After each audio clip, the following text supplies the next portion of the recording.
Chers parents, bienvenue dans cette nouvelle vidéo, la première d'une série sur la compréhension du sommeil. Cette série de vidéos a pour objectif de te donner absolument tout ce que tu dois savoir pour bien comprendre le fonctionnement du sommeil de ton enfant. Cette base, elle est indispensable parce que c'est elle qui va te permettre de connaître le pourquoi des réveils nocturnes qui sont fréquents, les siestes courtes, les endormissements longs, j'en passe et des meilleurs. Bref, toutes les petites choses qui peuvent empêcher ton bébé, et toi par la même occasion, de dormir paisiblement.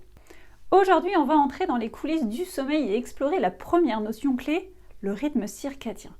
Peut-être que ça te parle ou pas du tout. Ça peut être complètement normal, ces termes sont un peu techniques et peuvent sembler compliqués, mais tu vas voir, c'est plutôt simple.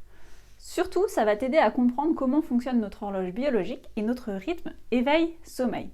Pourquoi on dort la nuit, pourquoi on est fatigué le soir, et surtout comment faire pour que l'horloge de ton enfant soit bien synchronisée. Alors accroche-toi parce qu'on va transformer ça en quelque chose de limpide, c'est promis. C'est parti. Alors parlons d'abord du rythme circadien. C'est notre horloge interne, celle qui régule notre sommeil et notre éveil sur une période d'environ 24 heures. Imagine que ton corps a une sorte de chef d'orchestre.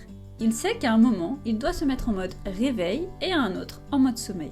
Mais au-delà d'être simplement éveillé ou endormi, le rythme circadien, c'est celui qui va gérer toutes les petites horloges périphériques de ton corps pour qu'il fonctionne bien. Et le principal chef d'orchestre de ce rythme, c'est la lumière du jour. La lumière du lever du soleil jusqu'à son coucher. C'est ça qui donne le tout. Le rythme circadien, notre horloge interne, est aussi contrôlé par un autre élément dans le cerveau qui est appelé le noyau suprachiasmatique situé dans l'hypothalamus.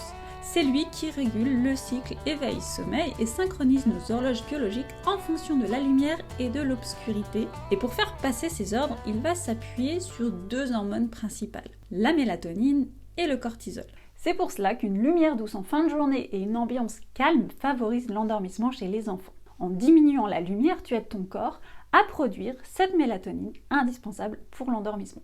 La mélatonine est souvent appelée l'hormone du sommeil.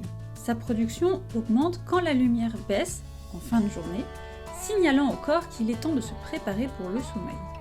Chez les bébés, la production de mélatonine est encore immature, ce qui explique pourquoi les tout petits ont besoin de temps pour s'adapter à un rythme jour-nuit. Pour favoriser l'endormissement chez les enfants, on va plutôt opter pour une lumière douce en fin de journée et une ambiance calme.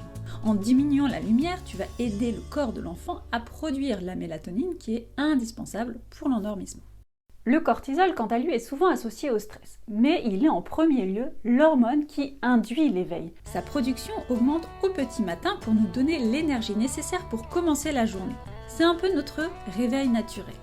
En aidant ton enfant à s'exposer à la lumière naturelle dès le matin, tu aides à réguler cette production de cortisol et à renverser son horloge biologique. On voit bien sur le schéma les courbes cortisol et mélatonine qui rythment les 24 heures d'une journée complète. Ce qu'il faut savoir, c'est que le rythme circadien ne se limite pas au cerveau. Nos organes, comme le foie, le cœur et même les cellules musculaires, ont leur propre horloge périphérique. Ces horloges internes vont se synchroniser avec l'horloge principale dans le cerveau, mais elles aussi vont répondre à des signaux spécifiques comme l'alimentation et l'activité physique. D'ailleurs, la digestion dépend à la fois de l'horloge biologique centrale, mais elle est également une horloge périphérique qui interagit avec cette horloge centrale. En gros, en prenant nos repas à heure fixe, le corps sait qu'il va y avoir une entrée alimentaire et qu'il va falloir digérer. Le corps va donc activer la fonction digestive à des moments précis et cette activation va aussi donner la sensation de faim grâce à la gréline avec un pic de production le matin, le midi et le soir. S'il y a une prise alimentaire en dehors de ces horaires, la digestion va se mettre en route et donner l'information à l'horloge centrale. Ce qui perturbe le rythme biologique. Des repas réguliers et une heure fixe de dîner contribuent à réguler l'horloge périphérique de la digestion car le système digestif se synchronise aussi sur ces horaires. Alors, pourquoi est-ce si important pour nos petits ? Les bébés naissent sur un rythme ultradien qui correspond à une alternance éveil-sommeil rapide. C'est comme s'ils vivaient plusieurs journées dans nos journées de 24 heures.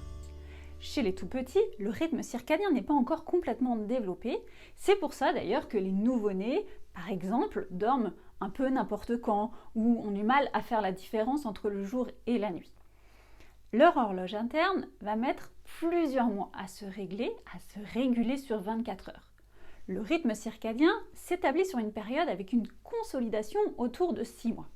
Et à ce moment-là, les horloges de bébé vont être sur un rythme d'environ 24 heures. Si ton bébé de moins de 6 mois se réveille encore plusieurs fois la nuit, c'est biologique. Petit à petit, avec des repères comme la lumière naturelle en journée et une routine du soir, il va commencer à ajuster son rythme pour dormir plus la nuit que le jour. Patience, ça va venir. Au-delà de 6 mois, les réveils réguliers peuvent venir d'un besoin nutritionnel ou d'autres éléments que je développerai au fur et à mesure dans les prochaines vidéos. Comment faire pour que tout ceci fonctionne bien ? Quelques astuces simples peuvent faire la différence. Par exemple, expose ton enfant à la lumière naturelle en journée, surtout le matin pour bien marquer le début de cette journée.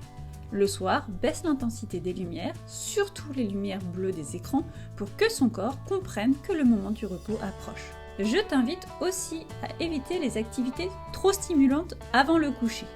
Au lieu d'un jeu excitant, opte pour des histoires, une musique douce ou une routine de câlin. Si ton enfant est un lève-tôt ou un couche-tard, ajuste graduellement ses horaires de sommeil en décalant par exemple de 15 minutes chaque jour l'exposition à la lumière du jour.